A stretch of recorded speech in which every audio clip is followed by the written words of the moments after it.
ప్రకాశం జిల్లాలో పోలీసుల కారులో మద్యం గంజాయి లభ్యమైన ఘటన కలకలం రేపుతుంది. పోలీసుల ప్రైవేట్ కారు ప్రమాదానికి గురి కావడంతో ఈ వ్యవహారం వెలుగులోకి వచ్చినట్లు తెలుస్తోంది. ఘటనపై మంత్రి గొట్టిపాటి రవి సీరియస్ అయ్యారు. పోలీసు ఉన్నతాధికారులతో విచారణ జరిపించి బాధ్యులపై చర్యలు తీసుకోవాలని మంత్రి కోరారు. దీంతో పోలీస్ శాఖ ఉన్నతాధికారులు శాఖాపరమైన చర్యలకు శ్రీకారం చుట్టారు. సంత మాగులూరు ఎస్ఐ నాగమల్లేశ్వరరావును ఐజీవీఆర్ కు పంపించారు. దర్శి డీఎస్పీకి షోకాజ్ నోటీసులు జారీ చేశారు. బల్లికురవ ఎస్ఐతో పాటు సంతమాగులూరు సీఐలకు ఛార్జ్ మెమోలు జారీ చేశారు.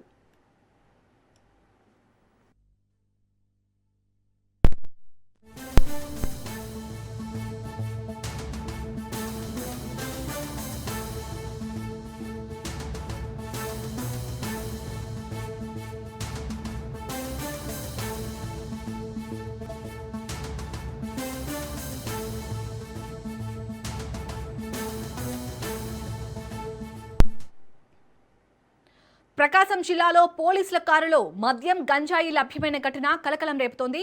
పోలీసుల ప్రైవేట్ కారు ప్రమాదానికి గురి కావడంతో ఈ వ్యవహారం వెలుగులోకి వచ్చినట్లు తెలుస్తోంది. ఘటనపై మంత్రి గొట్టిపాటి రవి సీరియస్ అయ్యారు. పోలీసు ఉన్నతాధికారులతో విచారణ జరిపించి బాధ్యులపై చర్యలు తీసుకోవాలని మంత్రి కోరారు. దీంతో పోలీస్ శాఖ ఉన్నతాధికారులు శాఖాపరమైన చర్యలకు శ్రీకారం చుట్టారు.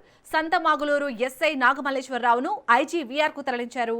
దర్శి డీఎస్పీకి షోకాజ్ నోటీసులు జారీ చేశారు. బల్లికురవ ఎస్ఐతో పాటు సంతమాగులూరు సీఐలకు ఛార్జ్ మెమోలు జారీ చేశారు.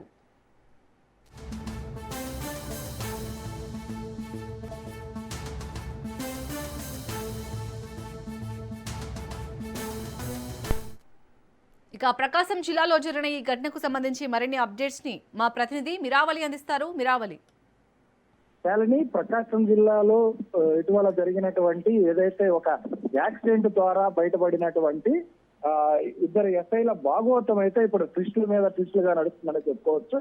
ఎందుకంటే ఏదైతే గంగమ్మ జాతర చేశామో, గంగమ్మ జాతరలో ఒక ఇన్సిడెంట్ జరిగింది. ఆ ఇన్సిడెంట్ లో ఒక దొంగ ఏదైతే మమ్మల్ని చూసి పారిపోయేటువంటి క్రమంలో ఆ వ్యక్తిని చేర్ చేస్తూ అతని దగ్గర ఉన్నటువంటి గాంజాని అలానే మద్యం బాటిల్ ని స్వాధీనం చేసుకొని అతని పట్టుకునేటువంటి క్రమంలోనే మేదరమెట్ల దగ్గర ఉన్నటువంటి శంకరపాడు దగ్గర యాక్సిడెంట్ జరిగింది అని చెప్పేసి పోలీసులు ఏదైతే మొన్న జరిగినటువంటి యాక్సిడెంట్ అని చిత్రీకరించేటువంటి ప్రయత్నం అయితే స్పష్టంగా చేశారని చెప్పుకోవచ్చు. ఎందుకంటే ఆ సమయంలో ఆటోలో వెళ్తున్నటువంటి వ్యక్తులని ఎస్ఐ నాగమల్లేశ్వరరావు మద్యం మత్తులోనే జరిగిందని చెప్పేసి అప్పటికే స్థానికులు చెప్తున్నప్పటికీ కూడా అక్కడ ఉన్నటువంటి అద్దంకి సిఐ ఎవరైతే సుబ్బరాజు ఉన్నారో సుబ్బరాజు కాదు, వాళ్ళిద్దరు కూడా ఏదైతే ఎవరైతే ఉన్నారో గాంజా అమ్ముతూ తరలిస్తున్నటువంటి వ్యక్తిని పట్టుకునేటువంటి క్రమంలో జరిగిందని చెప్పేసి చెప్పడంతో పాటు ఎవరైతే డిఎస్పీగా ఉన్నటువంటి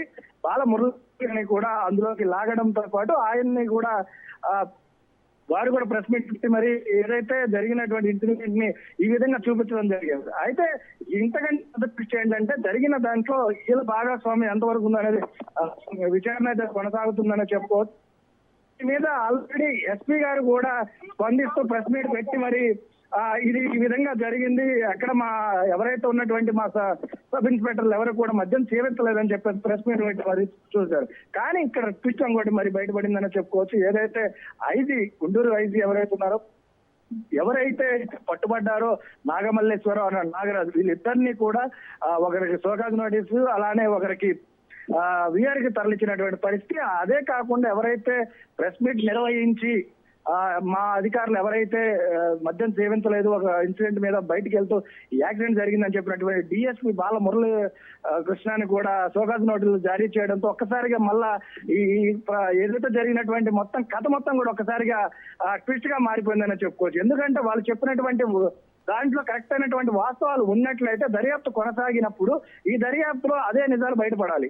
కానీ ఆ బయటపడకుండా ఈ రోజు వీరి మీద చర్యలు తీసుకున్నారంటే వాస్తవానికి పోలీస్ అధికారులు ఏదైనా దాన్ని కప్పిపుచ్చే మార్గం చేశారా, లేకపోతే వాస్తవాలు తెలుసుకునేదాకా ఏదైతే దర్యాప్తులో ఇటువంటి విషయాలు తెలిసాయనే దాని మీద అయితే ఉత్కంఠ రేగుతుందని చెప్పుకోవచ్చు. శాలిని, మొత్తం మీద ఈ రోజు ఒకరిని వీఆర్కి పంపించడము, మరొకరిని షోకాజ్ నోటీసులు ఇవ్వడంతో కథ మరో మలుపు తిరిగిందనైతే స్పష్టంగా కనపడుతుంది. Shalini, right, thank you Meeravali.